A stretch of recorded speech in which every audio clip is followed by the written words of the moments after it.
people that are not in just Komakasana dreaming, but building businesses that are impacting their communities and even shaping their futures. I want Mr. Makopo to then reflect on the challenges, the thrives, and even the lessons coming in from our Kasi Entrepreneurship. With limited funding and even mentorship gaps, to then opportunities for collaboration and social impact, will definitely unpack what it truly means to grow sustainable and transformative businesses in our communities. With that being said, ladies and gentlemen, welcome to another edition of Kasi Entrepreneurship.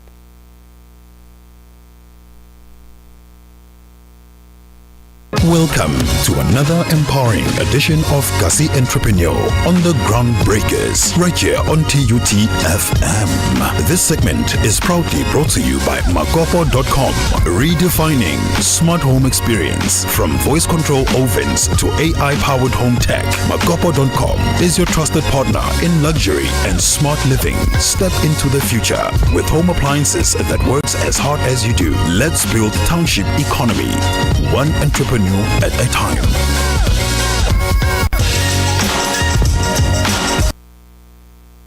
Definitely a minute after the hour, 8 o'clock. Let's definitely get into it. Mr. Makopo, good evening and welcome to the show.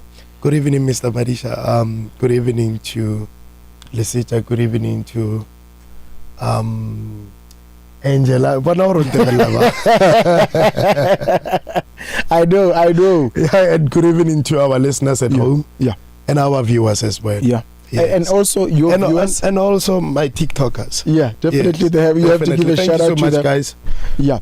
We need to, and I love these episodes that we have where we continue to reflect on some of the conversations that we had prior or before, and that's what we'll do tonight. And we've come to, you know what I do when we have this reflective episode, I go back and check what some of the speakers spoke about. Yes. And then one theme is always there. Everything is there. One recurring aspect of it all, Ramakopo, is the maybe mindset. in almost every episode. Always. That thing must always be there. Mindset, where people are then saying, as they sit on this platform, that the business of Bayako Makasana, they are born out of hunger and trying to survive, having survival means.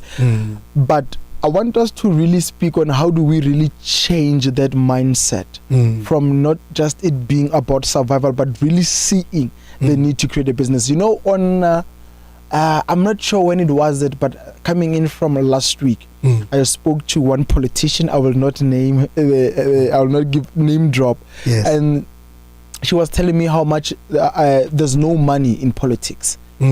Literally no money. No money in politics. Oh, and now we thought there's money. No money in politics. Okay. That's why she's also pursuing the building of her own company. Oh, okay. She's building her own company, and she was advising me that I should start my own company because that is the only way we should go about. So I'm bringing in this concept from you to then say, how do we then change that mindset of truly not just surviving, but growing something that is sustainable and something that will grow, that then babatlang after another show. No, Madisa unshit into Libya. Because if I'm doing something for the sake of survival, 2 years down the line, if I think maybe the thing we really need to face the reality on the ground firstly. Some it's not just a matter of them going into business, just necessarily for them to survive. Yeah. But get the issue here, what is it that if you look at the entire South African economic outlook, this is the reality on the ground. Babang is just the issue, they are not necessarily entrepreneurial. It's all about them surviving. Yeah. And I heard a lot of people have been saying, but you guys are romanticizing this thing, informal sector, as if but this township economy, as if there's gold there. Because every time when we listen to your episode, you guys are romanticizing the whole thing. Because now their argument was to say, no, Mara, the thing, as much as the beauty side of the things, but the reality on the ground, this informal sector, it's so much fragmented. Yeah. Not only because most of the businesses, Madisha, hence it's so informal.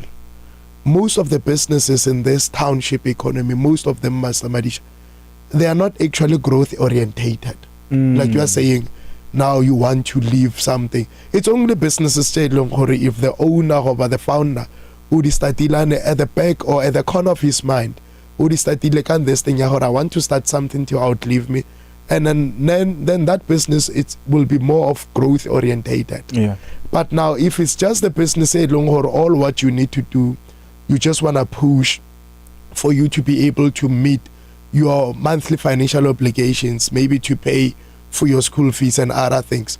Mr. Madisa, it's not the issue only of just surviving. Maybe we need to also reflect and face it, because since we the guests, then we realized some of these things are real. Some of these things, it's not like people are just making noise about these things. Yeah. Some of them are real, and the way they are so real, they actually also disturb, or somehow they actually the key obstacles they disturb the businesses, townships, yeah, to actually not to survive or expand beyond from their geographical areas. Like if the way ke run a business because of some obstacles I will talk about, and then or the challenges rather, and then now that business, it's not able to somehow expand beyond the geographical horizon. Yeah. But those are some of the challenges, and we have learned from our guests have been here.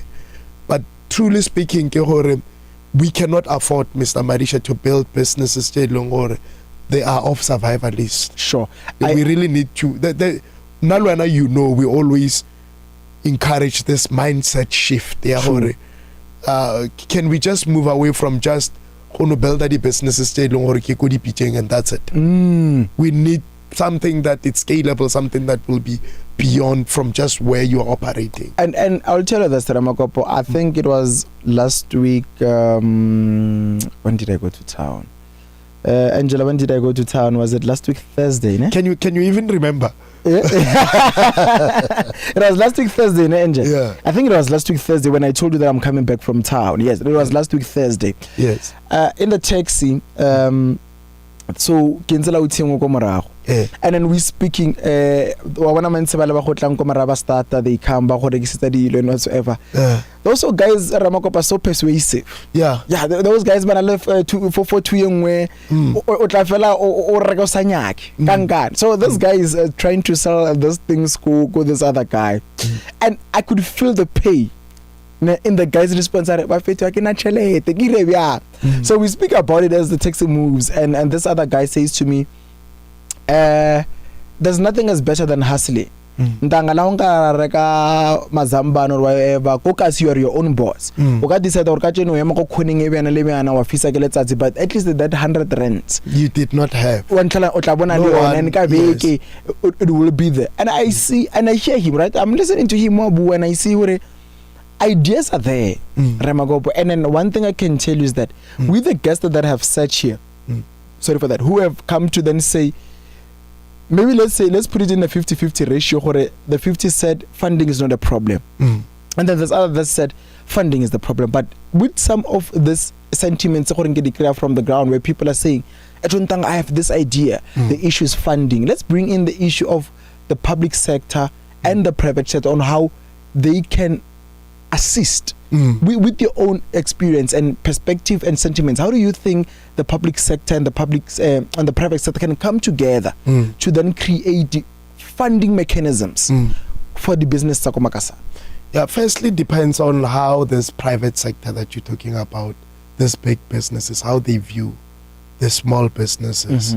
Because now there's no way or they can willingly, Mr. Sere said it even before, when it comes to the issue of just empowerment, our policies like our BEE, the issue it's not a forced, it's not a must for someone to actually comply. If I'm misquoting him, I'm sorry. But he said it's something say longer someone just doing it willingly. Mr. Madisa, what I want to say to you, public sector, private sector partnership, it's not enough. Here I'm talking about big corporates, big companies, when they partner with government. Yeah, it's not enough when it comes to actually somehow making that impact, especially when it comes to social and economic impact. Yeah. Yes. Yeah. Now, there's no way that you can actually shape the very fabric of our social or economic or economy of our society, not unless if you exclude this informal sector, this township economy, businesses that they exist there. There's no way that you can win it. So now, all what I'm saying, the government and the private sector, I'm talking about the corporates now, they really need to come together.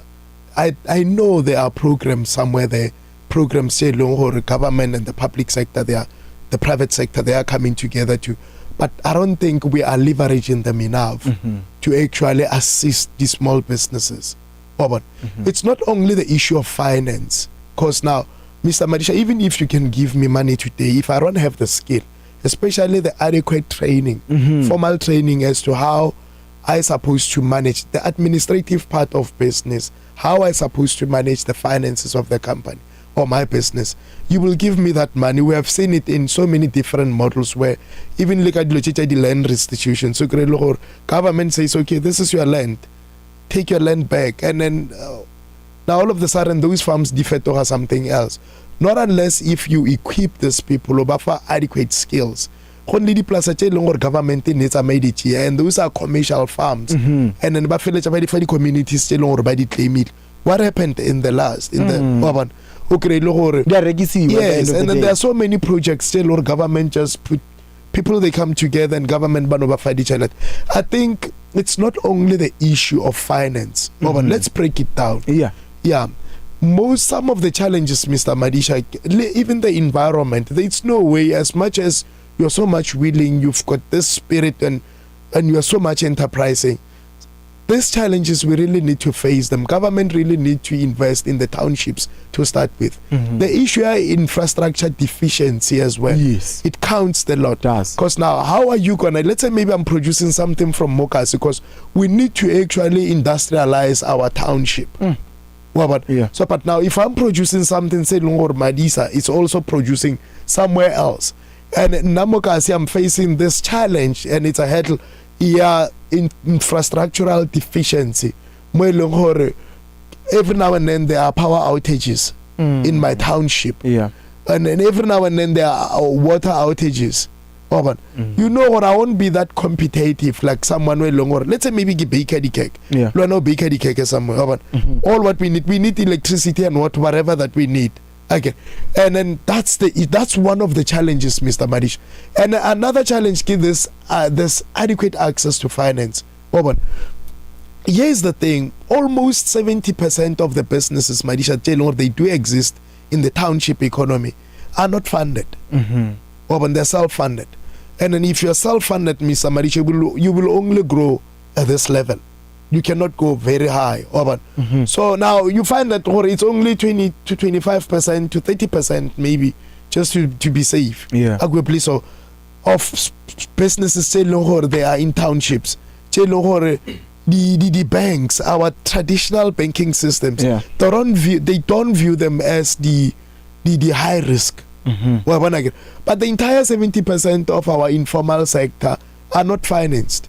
There's no access to that adequate financing. And when you speak of these pointers there, a lot of pointers you've mentioned there, Makopo, I'll take you in, but I'll take you on also on the issue of skills, because I find it very, I don't know, I don't want to use the word stupid. No, I don't want to use that word. I don't know. What's a more precious word, Angela? Preposterous. Let me use the particular word. Let me say some of these things are preposterous, because how can you then have schools that are studying agriculture, but they don't even have spaces for agriculture? I remember I was asking a cousin of mine when she was still in matric, she did agriculture. What is it that you learn there? You know, but what's like and whatsoever. Because there's no how do you dissect the kulube and whatsoever? Then you expect people to learn that in theory and expect to then take it, maybe go to university, you will come here to this one University of Technology, there are spaces for agriculture.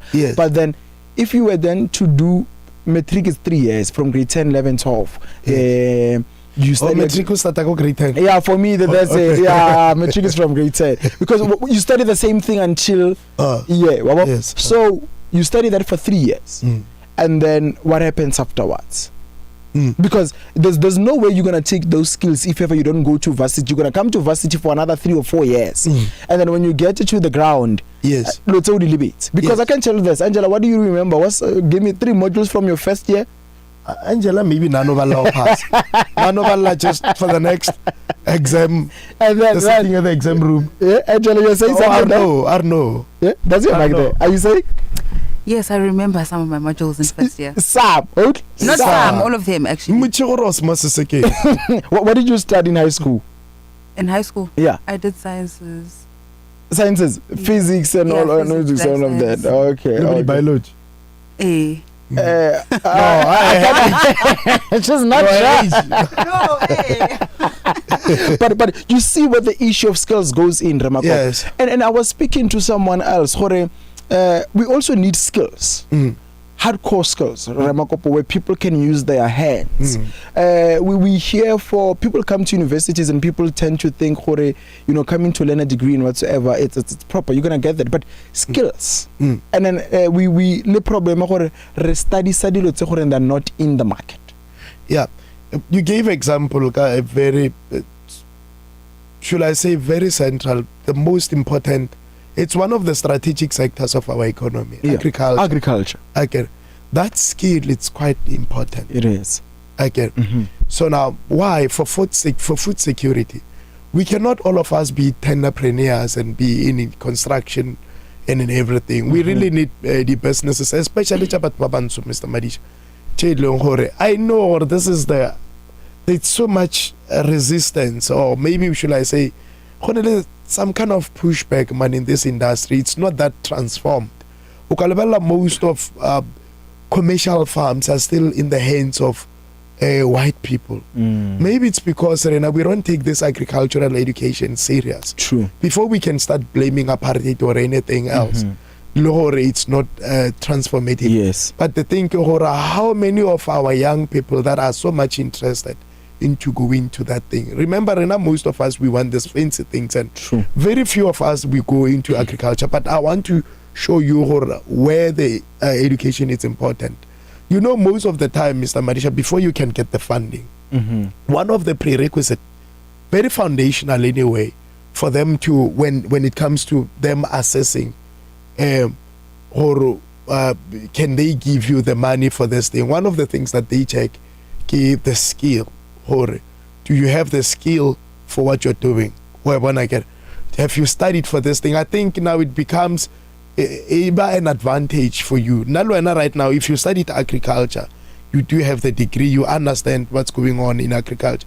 Now, if I can go and apply for finance or plus and commercialize, and if you studied and now I don't have that skill, I think they will go for someone like you. Yeah. I think there are also other things that they factor in before they can approve. Yeah. But the issue of skill is very important. And I always hear a lot of entrepreneurs, by longer they merit in life. Yeah. They normally push this narrative or actually education, it's not important. Yeah. And now it's way too important. Yes. Because some of us, educated before, we wouldn't be sitting where we are, having done so many mistakes and bent our fingers. Because at least you will know what is it that you're supposed to avoid. I wanna take you on some pointers there before I bring in another issue. What one of our speakers said about it. We're still speaking on the issue of people who are interested and some are not interested in agriculture, right? Yes. One thing, Ramakopo, I tend to think, and thank you so much for pointing out that people like to do fleshy things. I'll bring an example of Dire William Massey. Yes. He hosted the 012 Morning Waves show. Yes. Very interested in agriculture, has come to, I think, also he's got a plot on and auto pusher farming there. Yes. It's very good with that thing. And he followed it, just that he studied something else, but followed all of those things. Yeah. It then brings in the issue of collaboration. If Dire has that fundamental knowledge, ground knowledge, mazamba ne ra biala so le so nna I went to school ba no nrutile le zamba no le biala azanga ka le biala but yena ona le that particular knowledge the issue of collaboration should be there, where the government then says, let's bring someone who went to university, who has the skill, and have someone who then has so that they bring up a collaboration so that this thing can go forward. Because why?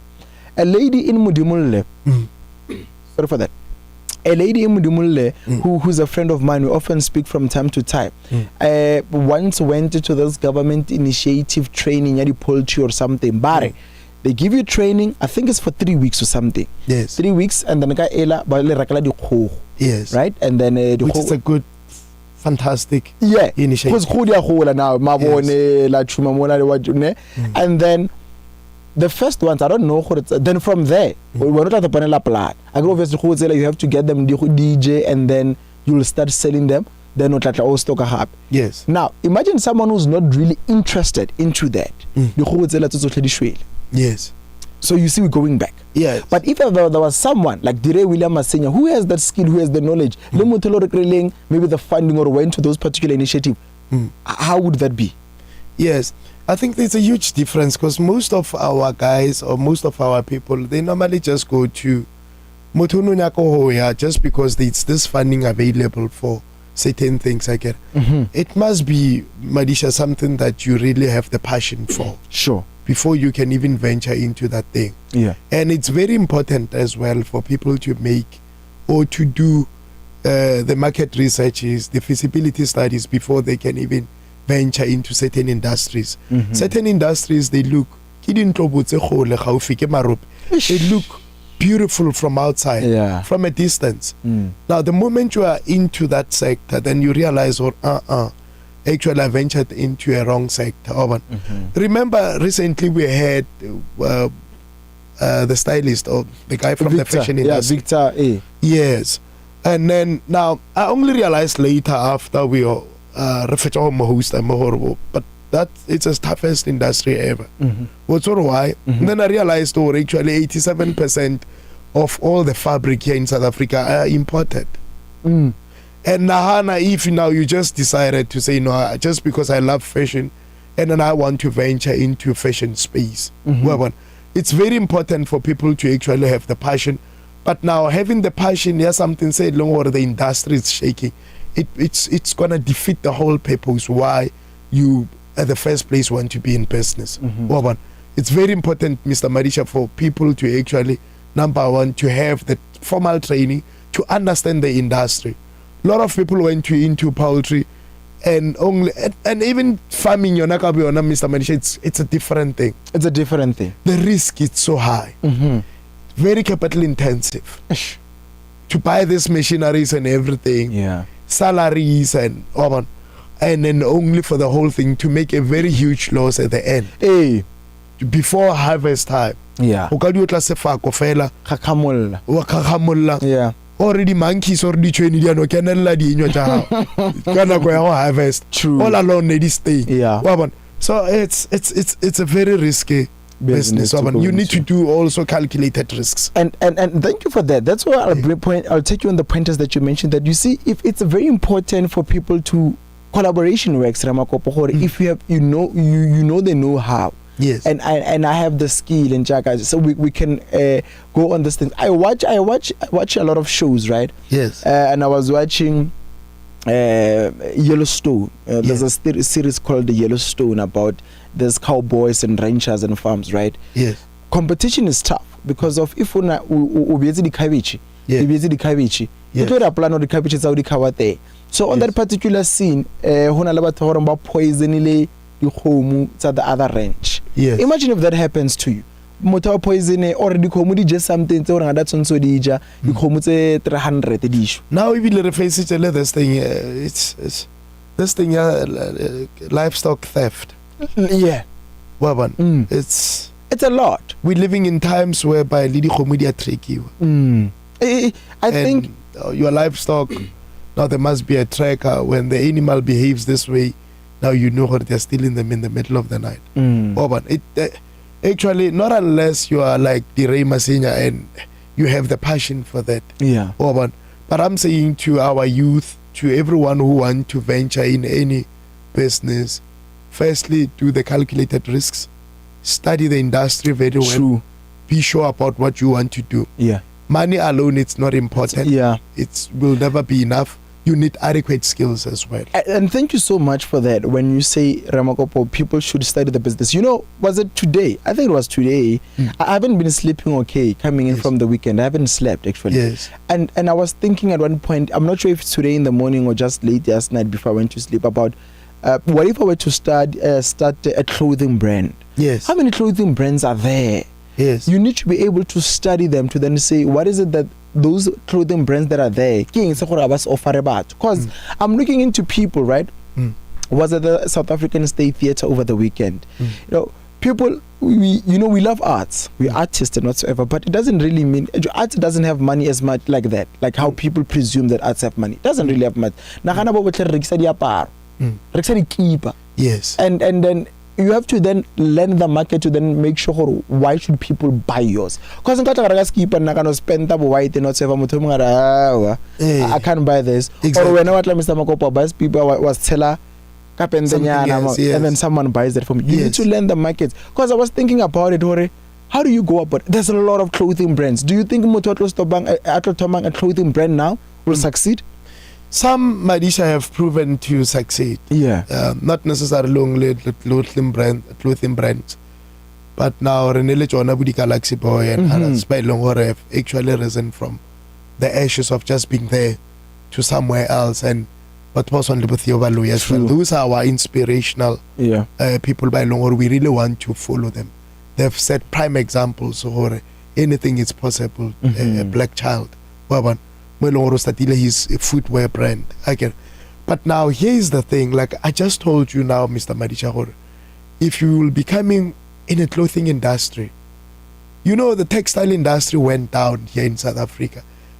I told you, every fabric here in South Africa, we import almost 87%. It's sad. It's 87% of every material that you see in the fashion industry, it's imported. Meaning we manufacture here locally only 13% of that. Now, what will be the challenges? The challenges will be, number one, now, whatever the price you will be setting, or where now your things will always fluctuate. If Donald Trump or whoever somewhere at illegal and starts to impose the tariffs, but this thing here, rand versus dollar and other things, they will affect you. Because now you import your inputs, you import your byproducts, you import your material, which is the most critical component of what you're trying to produce. And then leave the issue of this geopolitical tensions, Mr. Madisha, go China or go Russia somewhere else, and that you rely on those countries to actually supply you commercial. Somehow it's going to affect the quality of the brand the moment you need to change. There are a lot of things, Mr. Madisha, this currency thing. So now, and the other thing that I'm actually advising people to go into this clothing thing, I think it's oversaturated, the market now. Yeah. Again, it's oversaturated now. And the more, Mr. Madisha, there is oversupply of something, that thing loses value. It does. And then I said to you, you cannot make money unless what you have offering, Mr. Madisha, it does have a special value. True. Now, but if it's kitty keeper chimo, and then somehow it does lose value. Not unless if now when you will tell me the reason why I supposed to buy yours. But the more we the oversupply of something, that thing loses value. I will rather encourage people to actually venture into industries. Or most people, they don't like going into there. Yes. And on the concept of clothing, yes. We'll close it in now. I'll ask you a question and we'll close it off. Yes. Angela, tell Mr. Makopo that I don't wear suits. I wear what? That's the microphone there. Oh, I think you can guess. You can take a guess. Take a guess. Yeah, I think you can guess. So far, none of guy have friends like this. Grace, Mr. Makopo. Yeah, no, Ratoha para the week parangahon. Overalls. Yeah. The way over the week parangahon. Yeah. Yes. That's my comfortability clothes, but when I wear formal clothing, I don't wear just normal suits. Mozangel. Mr. Madisa wears Zegna suits that are 70k plus. What is that? It's a suit. The suit. handmade. Not the ones tailor. taking the apparel. No. Okay. Zegna Silvato Ferragamo. Wow. Hey. You see, you know why I'm bringing such sentiments to that, ne? Yeah. It's because when we speak about the simple clothing that we see Komakasana people are doing, that industry is saturated. I think people like Makosa, they've shown no, it's possible. Because it's a demonstration of resilience. Speaking of amid this market uncertainties, let this international brands being here, and we are still able to actually somehow wave the storms. It's branding yourself and putting yourself there without looking like other people. I don't want to be a pessimistic person, but there's certain businesses I see, Remakopo, that this will not go anywhere when people are doing that. I see them and I'm like, shoo. And I'm going to start a business. I don't want to start something that's just because of survival. Yes. I want to go into something that will be big. Now, I'm not going to lie to you, Remakopo, and say, I'm not going to do that. Yes, this necessity businesses. I will never do that. The survivalist businesses. And if I'm going into rather what you don't like, the entrepreneurs. Yes. Rather go into that. Yes, but I'm happy you know what I don't like. You know? I hate entrepreneurship. Sure, because like you've said, that's not entrepreneurship. No, that's not business. That's not right. Yes. But I'd rather go into such things. Yes. I don't want it's just for survival. Keep and all of that. But before I let you go, Remakopo. Yes. Given some of the conversations that we've had more this particular show, we'll continue with this episode as time goes in where we reflect again. Yes. What are some of the reflections that give you hope about the township economy from the previous episodes that we've had here? I think most of the businesses are so resilient here in township. It's just too much technological innovations in townships. Businesses Jamokasi right now, they've got so much to offer, and they offer the before predominantly they were offered by what we call big businesses, and then the businesses Jamahai, irrespective of the competition, some of them are there just to demonstrate now we can still exist, we can still coexist with this multinationals or they saw the potential the township economy and then they are busy unlocking that township economy. They're busy realizing there are this big revenues in this township economy. Remember, as we reflect in we said the township economy actually contributes around 6 to 7% to our national GDP. And then now it's a lot and the employment rate from the informal sector it's around 19%. And then we were at some point comparing it with China to say no, maybe if we can just move it maybe to 62% like the way China of the small businesses. China depends on small businesses because small businesses, Mr. Madisha, they are a catalyst when it comes to bolstering economic growth, because there's no way that you can grow the national business. So now what I've seen, the other thing as we reflect, most businesses, as much as they are in township economy, there is that shift, Mr. Madisha, or they are, as much as we know them traditionally as businesses still, or they are so informal in nature, we have seen most of them that are here, that they came here, somehow it's this element of formalizing. They are formalizing their businesses. We can name them, the ones that they were here. They are not just necessarily a spaza shop. And I don't remember even us hosting a spaza shop owner. Most of them are coming up, Kadi products selling, or you can see where it's just a pure innovation. And they are there to compete. You know, nearly the real estate companies, Mokasi. Before nearly the Lochakobudi. In town, yes, but right now, if you need the accommodation somewhere, it's either you will tap into the app, a business or it's here, Mokas, or you will write the email, you will call. But by they understand South African, especially the township property market. Instead of one of these big reputable companies, I don't think they will offer you the best service ever when it comes to if you want to rent somewhere Mokas. but there are businesses or they are well positioned and they do understand this bottom runs of the market. Yeah, so I think somehow we are coming all right, Mr. Madisa, but like I'm always say, we are actually a generation away for us where we get it right.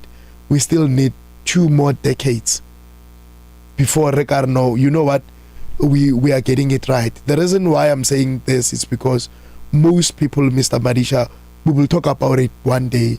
Most people, if you compare them, as much as it somehow it creates this informal sector, creates or contribute toward employment, but most of them, Mr. Madisa, even if you compare salaries in the township market, labor market, most of the employees there, they're still earning. Yeah. Yes, because they know so much. I want to let this regulatory things too much, as much as apparent. But I'm saying we are still 2 more decades away, but we will get it right. Sure. Makopo, I want to thank you so much for making time to speak with us this evening, and I love this reflective episodes because we can see where we are going. Angela, you heard Mr. Makopo, we are 2 generations away from getting it right. No, actually 1 generation away. 1 generation away. What makes a generation? 20 years? Hey, Makopo, 25 years. It's what? But then we'll get there. And Zegna, Ramakopo, they're not just suits. Those are hand-tailored suits. Wow. Every stitch there, your measurement, and if you're 1.6 feet long, everything will be set for you. That's a Zegna, it's just not a suit. Ladies and gentlemen, thank you so much for another edition of Kasi Entrepreneurship. Let's close it off here and try to fly off to the Action SA Youth Forum. Let's speak those 2 days that occurred in Mamelodi. We'll be back after this.